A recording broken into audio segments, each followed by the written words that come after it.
So I'm Johnny Wake, I'm managing partner here at Courteenhall Estate. We are a roughly 2,500 acre estate in South Northamptonshire, just on the south side of Northampton, farming on the urban fringe. We're arable farmers as well as poultry farmers, and we have a number of other diversifications which I suspect we'll end up talking about later. How clear am I about the future direction of agricultural policy? At the moment, not as clear as I would like to be. We know that come the 1st of January that Common Agricultural Policy ends. We know that over the next 7 years BPS is going to be gradually phased out.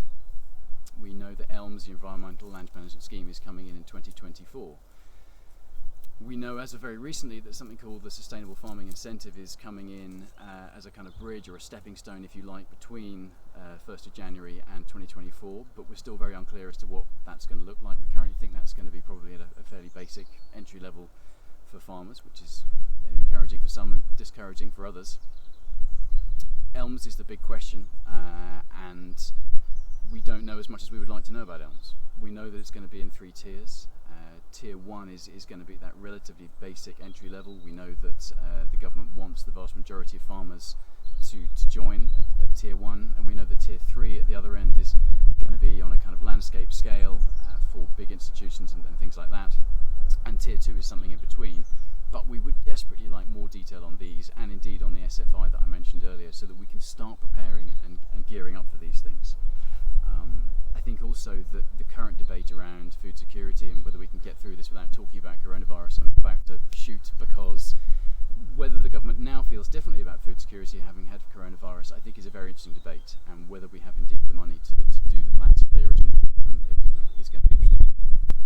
So how is this going to affect our business? Clearly it's going to affect the arable side, and it's going to take away a significant part of the income stream over those 7 years.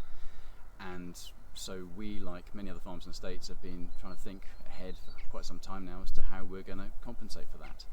And in some ways it sure as hell ain't rocket science. We're just trying to do the same things everyone else is trying to do, and you can probably break those down into 2 things. One is diversifying and improving our income stream, and the other is making greater efficiencies. I like talking about the sexiest stuff, so we'll do that one first. But in terms of what have we done to diversify our income stream, well, I mentioned poultry farming earlier. We've become poultry farmers, and that's been a great diversification of income because it's subsidy free, it's an on-site market for our wheat, and it's a hedge against the price of wheat, and obviously we get the muck from there, and it's great for cash flow. Like a lot of other farms, particularly in our area, we've been converting redundant farm barns into commercial units, and that's been a really good thing for us to do, and indeed we've made some efficiencies so we can do that more, and we've also bought into some central storage, which has been great for doing that too. We've got an increasingly large renewables portfolio, again like lots of other farms, but we've majored not just on solar but also on ground source heat pumps, which has been fantastic. We've been gradually growing our weddings and event business over the last few years, which has been challenging but again a useful diversifier. We've increased our stewardship, which I'm sure we'll come on to talk about later. And last but not least, we've been using our land as security to gear up, borrow from the banks, and then invest in things that are completely off estate, off farm, so that not only is that a diversification of income, but it also means if one day we want to liquidate and have some cash, we can sell stuff without it being a core estate asset, which I think is really, really useful. So that's the diversification. Then on the making efficiencies side, I mean, this is really teaching your grandma to suck eggs, but we're trying to make efficiencies wherever we can on the farm and on the estate. And on the farm particularly, that means making our kit last longer. It means cutting costs where we can, and so bringing in things like chicken muck is a really useful way of saving on fertiliser. It means innovating wherever we can, so one example of that would be that we're doing a permanent understory of clover at the moment. And then I'm quite obsessed with the fact that traditionally I think as an industry we've tended to grow what we want to grow, whereas I think we need to grow what people want to pay us to grow. So we've been really focusing on where the best contracts are and growing people who want us to grow things for them. And I think overall our attitude when it comes to this question is we have changed from being a farming business that does a few other things on the side to being a rural business that does multiple different things. How are we going to move more in the future towards the payment for public goods and paying for the environment that the government is bringing in? One of the major things that we've done is help set up and be strong members of a local cluster farm.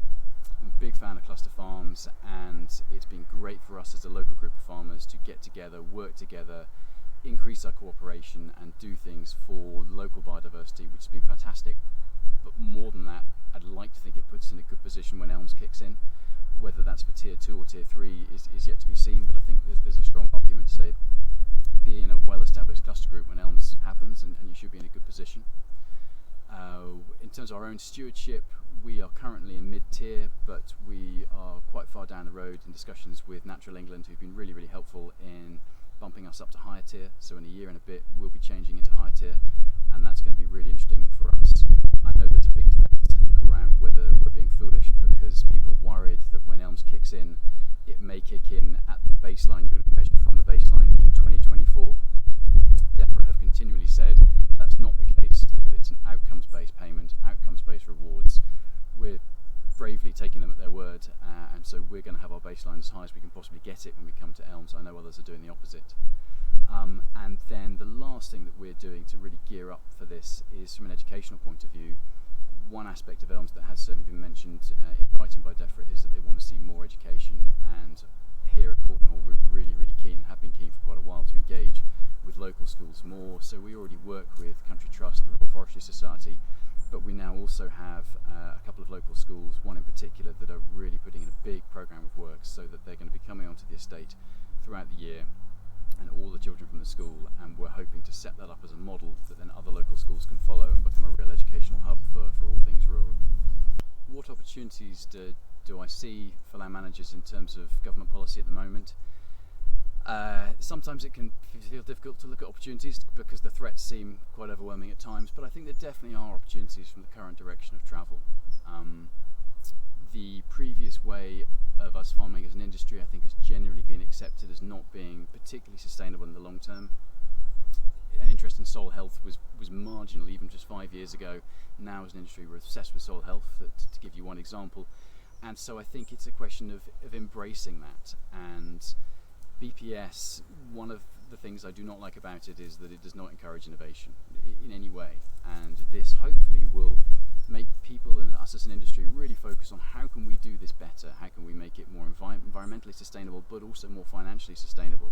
So hopefully there'll be a focus on cover crops, on runoff reduction, on integrated pest management and increase in beneficial insects, all these kind of things. I think there'll now be a focus on how we can do that better, and I think that's where the real opportunity in Elms lies.